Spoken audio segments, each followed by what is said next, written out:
Continuing the special weekend focused on Nirvana, today I'm going to be listening to Come As You Are. Written by Kurt Cobain, Come As You Are is the third track and the second single from the band's second studio album, Nevermind. The single released in March 1992.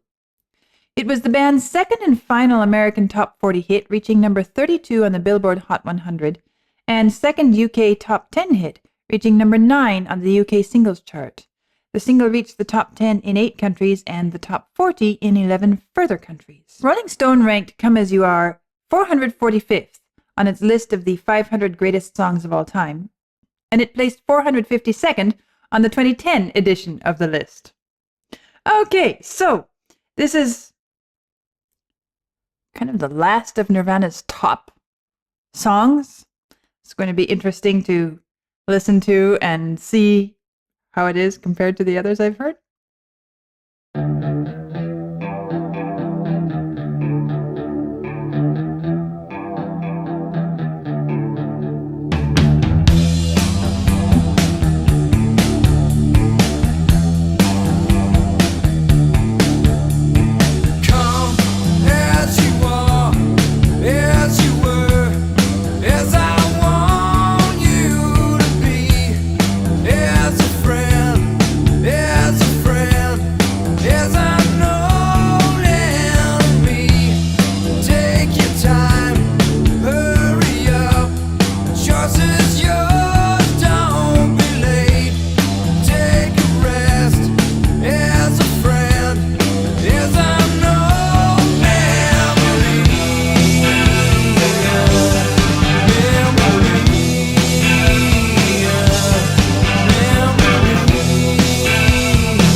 This is one of those pieces that seems to be built out of such simple building blocks. The riff with its little bit of chromatic, it almost sounds like somebody's little warm-up exercise. Da da da dum, da da da dum, da da da dum, da da da dum, and just those semitone intervals, which this is one of the, well, compared to yesterday's song, this one has a lot more positive feel to it. There's even a sort of warmth to it in a way.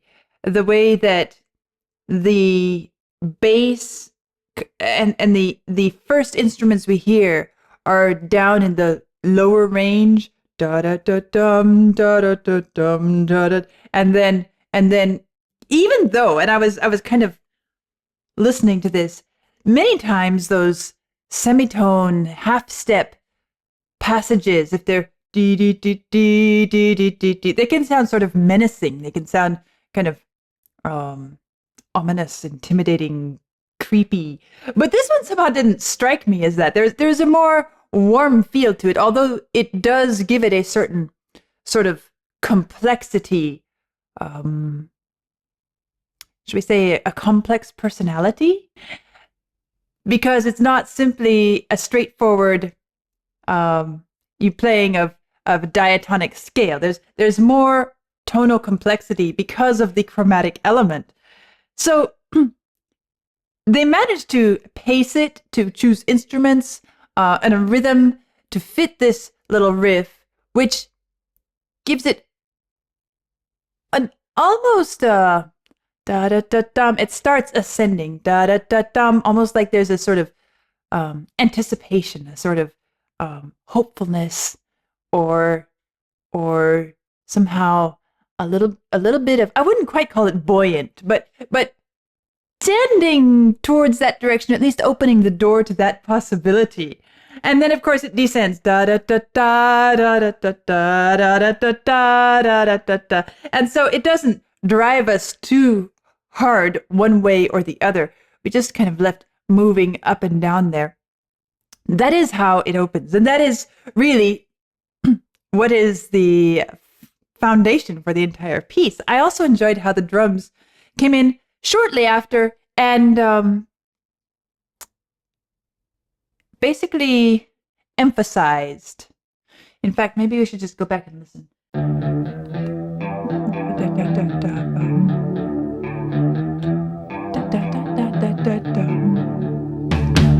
Here come the drums.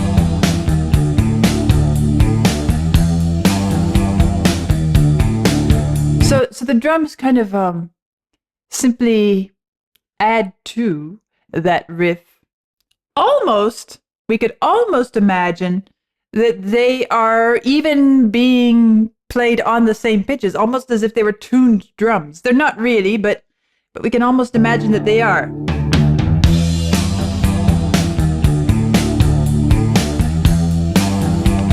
Especially those opening, we do kind of hear a couple different.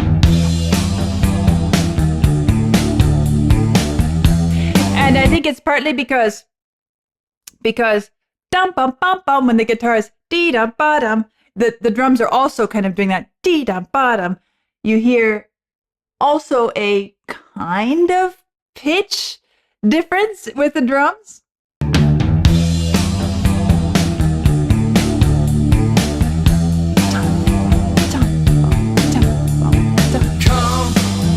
And because of that, it becomes this very tightly woven, tightly knitted foundation for the entire piece of music. And I appreciated how once the music starts, they've done a really good job of balancing the fact that that is a really punchy, catchy little riff, bit of musical material. And they use that just as it is without really changing it much. But they also managed to not make it too overbearing, too overwhelming.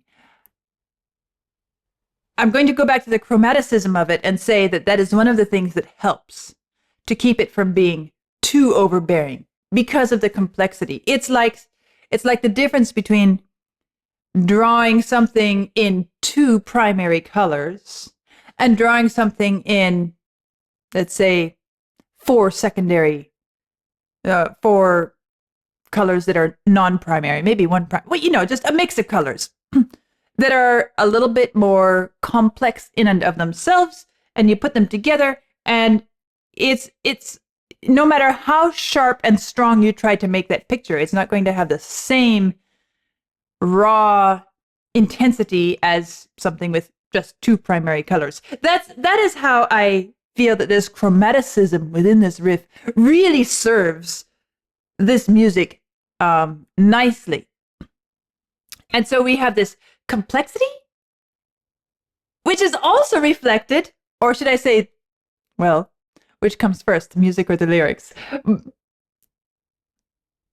It's in the lyrics and it's in the music. Come as you are, as you were, as I want you to be. Oh, wow. All those different ways. As a friend. As an old enemy. Take your time, hurry up. Take a rest as a friend. An old memory. And you start thinking, well, how do you want me to come? Come doused in mud, soaked in bleach, as I want you to be. As a trend, as a friend, as an old memory. And the message that I get is that it is basically saying, come as you are, however you are, just come. I don't really care. I mean, I care, but I only care because it's you. I don't care because I have an idea of how you ought to be. Just come as you are and as I want you to be. That as you are is how I want you to be. And it's this complexity of what you could be, really what you are. You're not just a simple personality. You're a whole complex human being, and I want all of that. And I think that the music, even though it's built of incredibly simple material, just a few little musical elements. At the same time, this chromatic bit has added that complexity so that it gives it a whole extra layer, adds some depth to it. It becomes not simplistic in its message musically, but it meets the challenges of the lyrics themselves and stands at the same level in that way.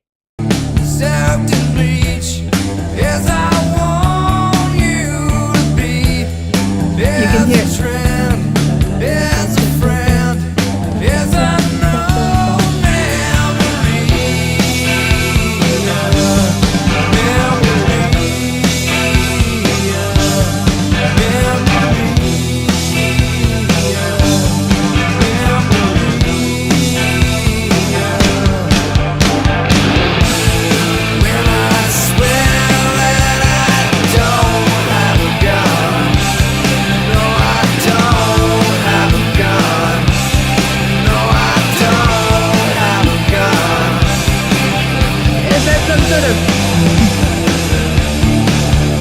Is that some sort of a, I don't know, reference to the fact that we have a history between us? Did I once have a gun? Did I come after you pretty aggressively? I don't know, but it's so funny to hear all of this invitation. And I swear, I don't have a gun. No, I don't have a gun. It's almost like I'm laying down my arms and I would like you to come. It kind of throws us back to that line as an old enemy.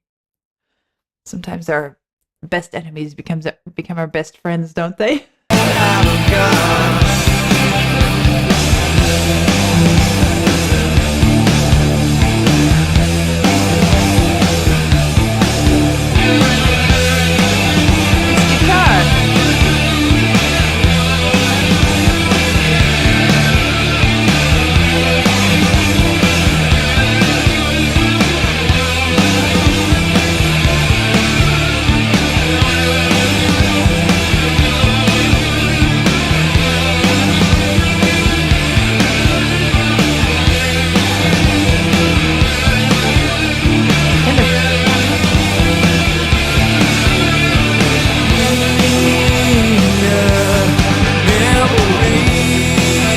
The way that guitar kind of shifts from one side to the other in my headphones, it makes me feel like, I don't know, am I swimming out in the sea or something? There's this lack of directional awareness. And it's also recorded in a way or played in a way that has this feeling of kind of coming from, I don't know, a different place, a different world, almost like it's is it my imagination? Am I trying to imagine how this person will come? How will they be when they actually come? Or is it sort of the memory of how things were? It's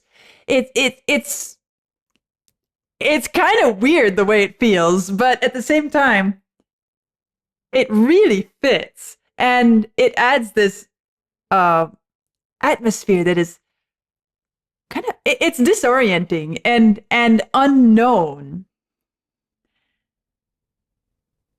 I guess I feel like it's a bit of each, you know. It's kind of the expression of the unknown. When this person arrives, how will they be? I'm trying to imagine how will they be if they come as they are. How are they? I know how they were. I know how I think they are, but how are they really now? How is this now at this point in time?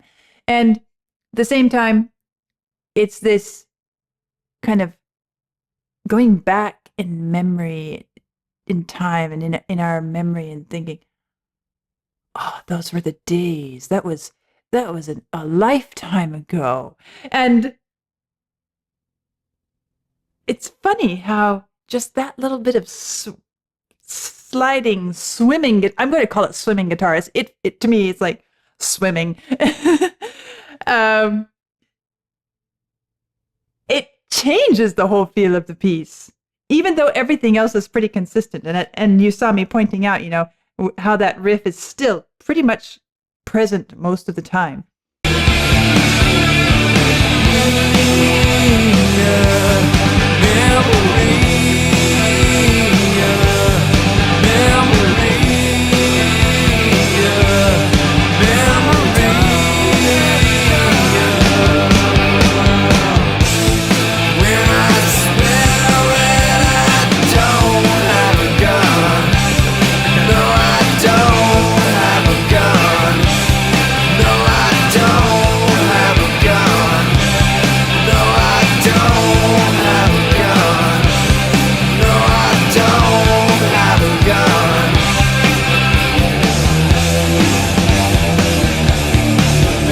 comes roaring in deep down the bass.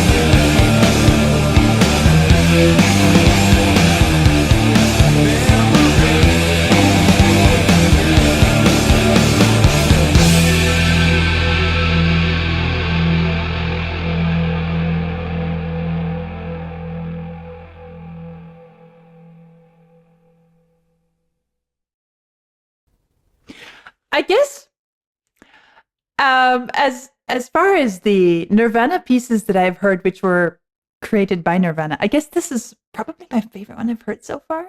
I kind of like it. There are things about it that I really like. The the way that the music expresses what is being spoken of in the lyrics and how it all works together. It actually, I like it. I want to go back to talking about this riff for a minute, because this is one of the things that really, as it came back at the end of the piece here, let's just listen to this ending one more time here.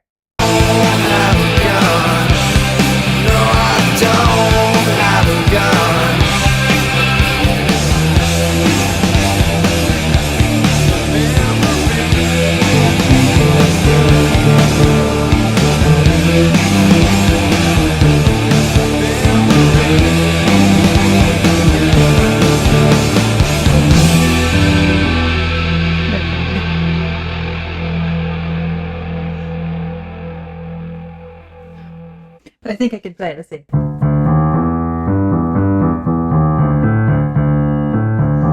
There you go. What is it that I like so much about that riff? Somehow, as it came back at the end there and became really the focal point again, as it was at the beginning, I started to feel like it really sums up everything, all the emotions being expressed in this piece of music, all the hopes and the fears and the unknowns, the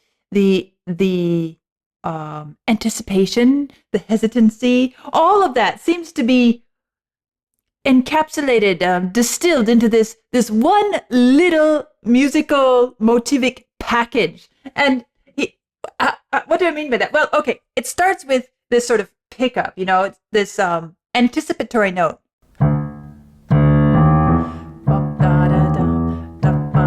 So right from the very first note, there's this feeling of anticipation. We could take it further and say hopefulness or eagerness, but I don't want to go that far. I feel like anticipation is the best. And as we find that anticipation in the music, it immediately moves upwards. It's moving towards, it's leaning in, it's leaning forwards into, this is where we could say, okay, maybe it's a sort of eagerness, this sort of looking forwards. We could say it's even the invitation, come as you are, and I'm looking forward to seeing you. I don't care how you are, I'm just looking forward to it. Then we have this, which I was talking about, how the guitar was kind of swimming around side to side, kind of disorientingly. Even in the riff here, we have this oscillating, and then it moves downwards again. And so we find even that sort of, as I said, the echoes of the past and the hopes of the future, the unknowns of the future, kind of reflected here. Anticipation. And this takes it up further, brightens it. Again, it kind of gives it that sort of brighter personality, it colors all of this as being something that is desirable, something that is wanted. This is not a tragedy. This is not depressing. This is not darkness. This is something that almost feels like it's hoping for a healing, or it's hoping for a rebuilding of sorts. Let's see. Yeah. I have to remember how it goes. Maybe I should listen once more.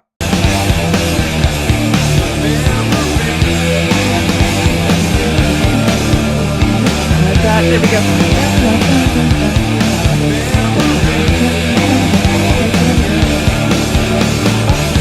Yeah, there we go. Okay, so.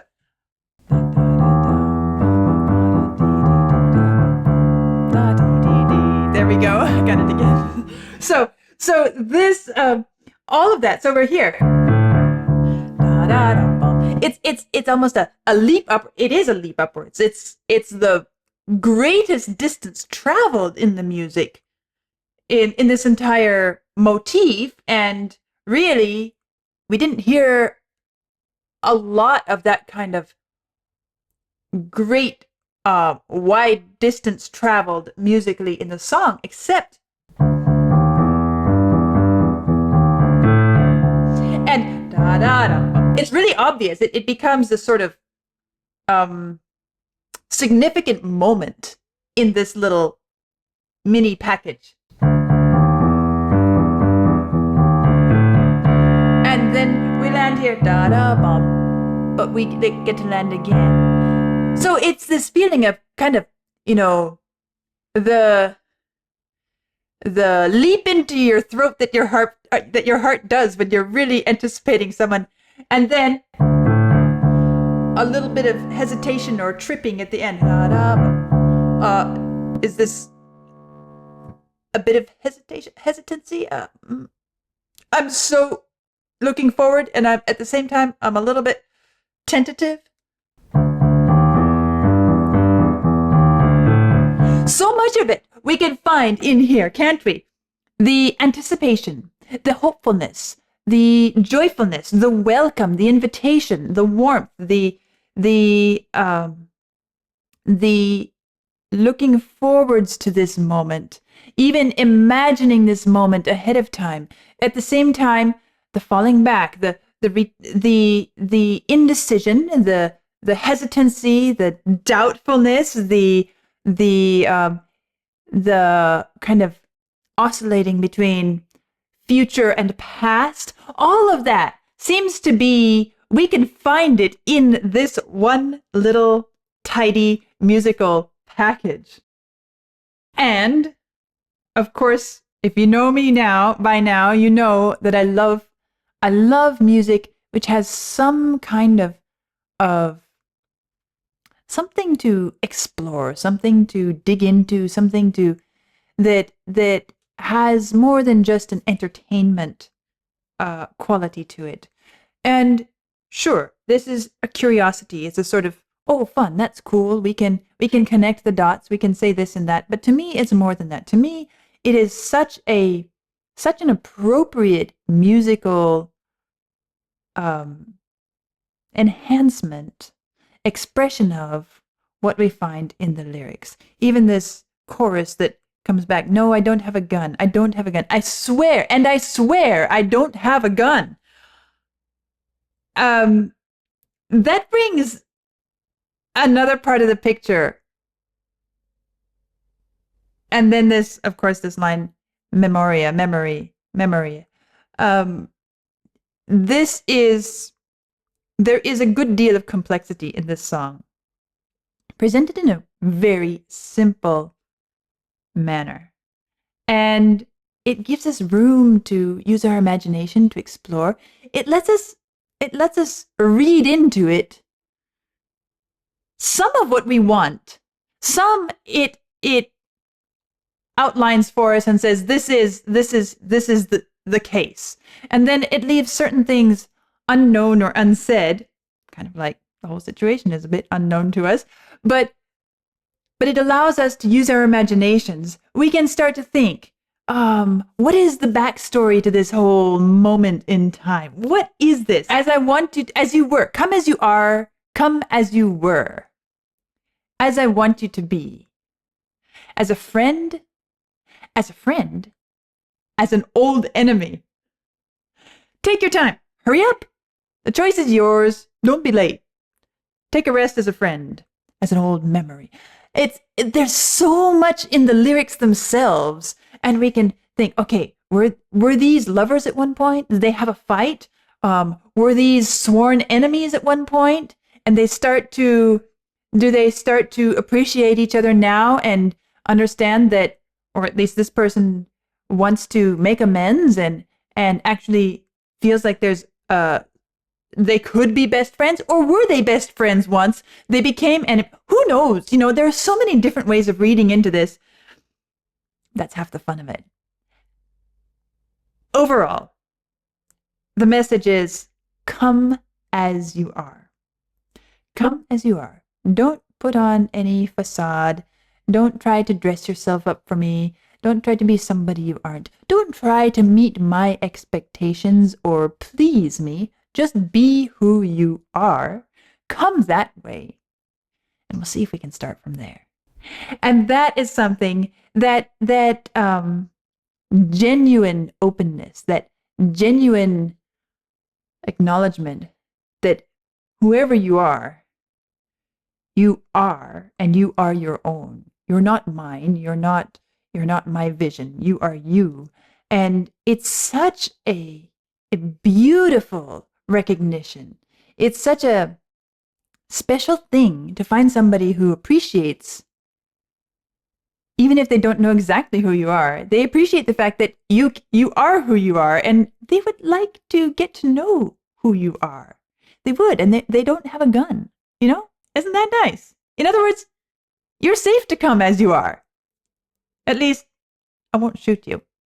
Not telling what else might happen, but I won't shoot you. What I'm saying is, I find a lot that is meaningful, special, sincere, genuine, and thought-provoking in this piece of music. And that is why I find myself attracted to it so strongly and appreciating it, even enjoying it. A Nirvana piece, well, my most favorite Nirvana piece to date. And that makes me say, well, I need to explore some more Nirvana, so I'm sure I will in the future. I'll see you soon.